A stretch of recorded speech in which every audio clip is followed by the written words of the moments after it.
Hi viewers, welcome to our channel. ప్రస్తుతం మనతో పాటు దామ బాలాజీ గారు సీనియర్ జర్నలిస్ట్ వారితో ఒకసారి మాట్లాడదాం. సార్ నమస్కారం.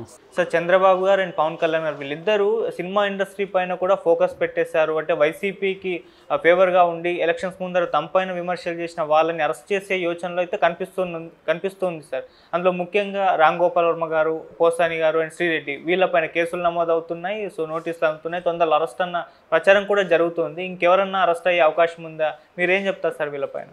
సినిమా వాళ్ళ మీద ఫోకస్ చేసినట్టు కనబడుతుంది. ముఖ్యంగా మనకి పవన్ కళ్యాణ్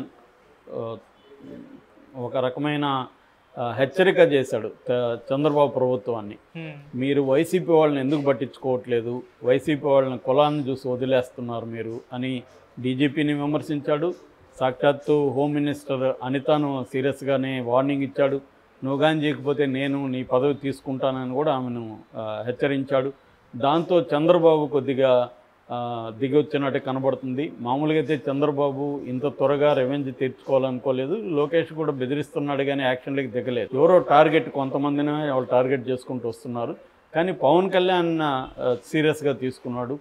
సో అందువల్ల మొత్తం కదిలారు. అనిత వెళ్ళి పవన్ కళ్యాణ్తో మాట్లాడింది, డీజీపీ వెళ్ళి కలిశాడు. దాంతో ఇప్పుడు అరెస్టుల పర్వం అనేది మొదలైంది. సో దీంట్లో రెండు యాంగిల్స్ ఉన్నాయి. ఒకటి, దారుణంగా తెలుగుదేశం నాయకుల మీద, మహిళల మీద, పవన్ కళ్యాణ్ మీద పోస్టులు పెట్టిన వాళ్ళు, మాట్లాడిన వాళ్ళు చాలామంది వైసీపీ తరఫున ఉన్నారు. అట్లాగే తెలుగుదేశం వాళ్ళు కూడా ఉన్నారు అటు తరఫున. కానీ ఇప్పుడు తెలుగుదేశం ప్రభుత్వం ఉంది కాబట్టి తమ వారి మీద కంటే కూడా వాళ్ళ మీద ప్రతీకారం అనేది జరుగుతుంది. ఎందుకంటే గతంలో జగన్ కూడా తన వాళ్ళని పక్కన పెట్టి తెలుగుదేశం సంబంధించిన సోషల్ మీడియా వాళ్ళని విపరీతంగా అరెస్టులు చేయడం, స్త్రీలను కూడా చూడకుండా రంగనాయకమ్మ, శిరీష లాంటి వాళ్ళని వేధించడం, ఇవన్నీ మనం చూసాం. కాబట్టి అదే పద్ధతిలో చంద్రబాబు దీన్ని స్కేల్ పెంచాడు. జగన్ ఒక 10% చేస్తే చంద్రబాబు దీన్ని 60-70%కి తీసుకెళ్తున్నాడు. ఎందుకంటే ఆయన మీద పవన్ కళ్యాణ్ ప్రెజర్ కనబడుతుంది. పవన్ కళ్యాణ్ లేకపోతే చంద్రబాబు ఈ స్థాయిలో చేస్తాడని నేనైతే అనుకోను. కానీ ఎందుకంటే ఆయన ప్రతిపక్షంలో ఉన్నప్పుడు చంద్రబాబు ఏం మాట్లాడినా అధికారంలోకి వచ్చినాక ఆయన తన ముద్ర చూపించాలి, అభివృద్ధి చేయాలి, ఈ సమీక్షలు చేయాలి, వీటిలో ఎక్కువ ఉంటాడు రివెంజ్ కంటే. ఎందుకంటే ఆయన 5 ఏళ్ళు ఉన్నప్పుడు జగన్ మీద ఎప్పుడు కేసులు పెట్టలేదు, పెట్టారు కానీ అరెస్టులు చేయలేదు. కానీ జగన్ అట్టగా తీవ్రంగా ఇవన్నీ చేశాడు. చంద్రబాబు కూడా కొంతమంది మీద ఇబ్బందులు క్రియేట్ చేశాడు అప్పుడు కూడా, కానీ ఈ స్థాయిలో లేదు. ఇప్పుడు ఏంటంటే పవన్ కళ్యాణ్ని కాదనే పరిస్థితి చంద్రబాబుకి లేదు. ఎందుకంటే మళ్ళీ ఎన్నికలు వస్తే పవన్ కళ్యాణ్ బీజేపీ లేకుండా చంద్రబాబు గెలుస్తాడని ఆయనకి ఇప్పటికి కూడా కాన్ఫిడెన్స్ లేదు. అందువల్ల పవన్ కళ్యాణ్ని ఆయన పట్టించుకోవాల్సిందే. సో నిజానికి దానివల్ల చెడ్డ పేరు పవన్ కళ్యాణ్ వల్ల ఈయనకి వస్తుంది. ఎందుకు జనంలో ఏమైపోయింది, ఇద్దరు ఒకటే. అప్పుడు జగన్ ఇదే పని చేశాడు, ఇప్పుడు చంద్రబాబు అంతకంటే ఎక్కువ చేస్తున్నాడు.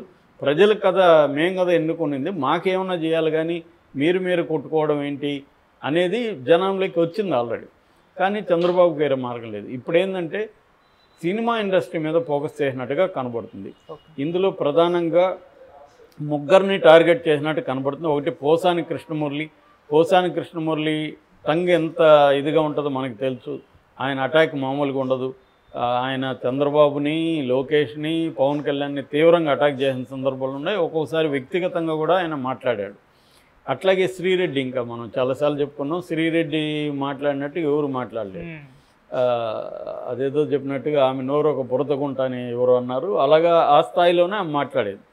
ఆమెకు స్త్రీగా ఉండి కూడా తోటి స్త్రీల మీద కూడా చాలా నీచంగా మాట్లాడడం అది ఆమె చేసింది. మూడోది రామ్ గోపాల్ వర్మ. నిజానికి రామ్ గోపాల్ వర్మ డిఫరెంట్ గై. నేను పర్సనల్గా చూసాను. ఆయనకి ఎవరి పట్ల మీన్నెస్ అని ఉండదు. ఆయన సరదాగా ఎలాంటి క్యాండిడేట్ అంటే, చిన్నప్పుడు స్కూళ్ళల్లో ఎవరినో గిచ్చేసి వాడు ఏడుస్తుంటే ఆనందిస్తారు కదా, ఆ టైప్ నేచర్ ఉంటుంది ఆయనకి. సరదాగా గిచ్చేసి, చూడు చిరంజీవి చూసారా గింజుకుంటున్నాడు అని మాకంతా చెప్తుంటాడు, చిరంజీవి మీద అది కామెంట్ చేసి. అట్లాంటి తప్ప చిరంజీవి మీద కోపము ఇది ఉండదు. అట్లాగే ఆయన వ్యక్తిగతంగా వాళ్ళ స్త్రీలను మాట్లాడడం అట్లాంటివి ఎప్పుడు ఆయన చేయడు. ఆయన ఏంటంటే అవహేళనగా మాట్లాడడం, పప్పు గుత్తితో ఇది పప్పు తింటున్న ఈ సినిమాలో చూపించడం, పవన్ కళ్యాణ్ని ఒక రకమైన బఫూన్ లాగా చూపించడం, కమెడియన్ లాగా పవన్ కళ్యాణ్ని చూపించడం, ఇవన్నీ ఆయన చేశాడు సినిమాలో.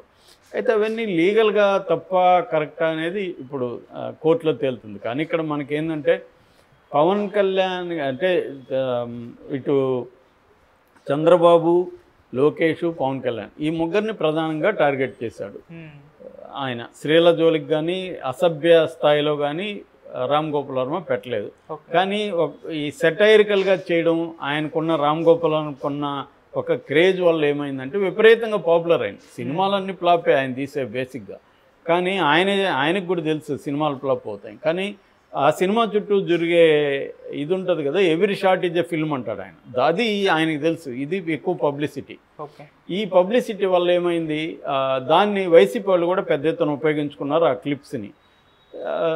అందువల్ల ఈ లోకేష్కి ప్రధానంగా కోపం ఉందని చెప్తున్నారు ఈ విషయంలో, లోకేష్కి పవన్ కళ్యాణ్కి. ఎందుకంటే వాళ్ళకిద్దరికి ఉండడం న్యాయమే. చంద్రబాబు ఏంటంటే ఇవన్నీ కూడా చూసి చూడనట్టు వెళ్దాం అనుకుంటుంటాడు. దాన్ని మనం కెలుక్కోకూడదని చంద్రబాబుకు ఉండే అండర్స్టాండింగ్.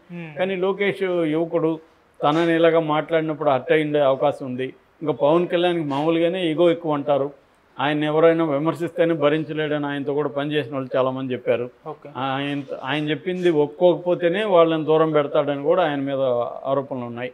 సో అలాంటి వాడు సహించే పరిస్థితి లేదు. పైగా అధికారం ఉంది. ఎప్పుడైనా కూడా ఎవరైనా ఇతరుల మీద దౌర్జన్యాలు, దాడులు ఎప్పుడు చేస్తారు? ఐ కెన్ అనుకున్నప్పుడే చేస్తారు, నేను చేయగలను అనుకున్నప్పుడే చేస్తారు. అంటే అధికారం ఉన్న ప్రతి ఒక్కరికి ఏమనిపిస్తుంది, మన దగ్గర అధికారం ఉండి కూడా నన్ను ఎవడు ఇట్లా విమర్శిస్తున్నాడు. ఇప్పుడు మన ఛానల్కు బాస్ అనుకో, అతను ఎవడైనా తనని విమర్శిస్తే నా దగ్గర అధికారం ఉంది, నేను అనుకుంటే నువ్వు ఉద్యోగంలో ఉంటావు, లేదు లేకపోతే లేదు, నువ్వు నన్ను విమర్శిస్తావా అన్న ఒక పొగరు కావచ్చు, అహంకారం కావచ్చు, నెత్తికెక్కే అవకాశాలు ఉంటాయి. సో అందుకని ఇప్పుడు వీళ్ళ దగ్గర అధికారం ఉంది, మనం విమర్శిస్తే మనం ఎందుకు సహించాలి? మరి వాళ్ళు కూడా విమర్శించారుగా. ఆయన ఎవరు, కొలికిపూడి శ్రీనివాసరావు రామ్ గోపాల్ వర్మ తలదిస్తే ₹1 ఇస్తానన్నాడు కదా, మరి అతని మీద కేసు ఎందుకు పెట్టలేదు? అట్లాగే పోసాని మురళిని తరిమి కొట్టే పరిస్థితి తీసుకొచ్చారు. ఆయన కొద్ది రోజులు దీంట్లోకి వెళ్ళిపోవాల్సి వచ్చింది. కత్తి మహేష్ని మీద దాడి చేశారు చాలామంది.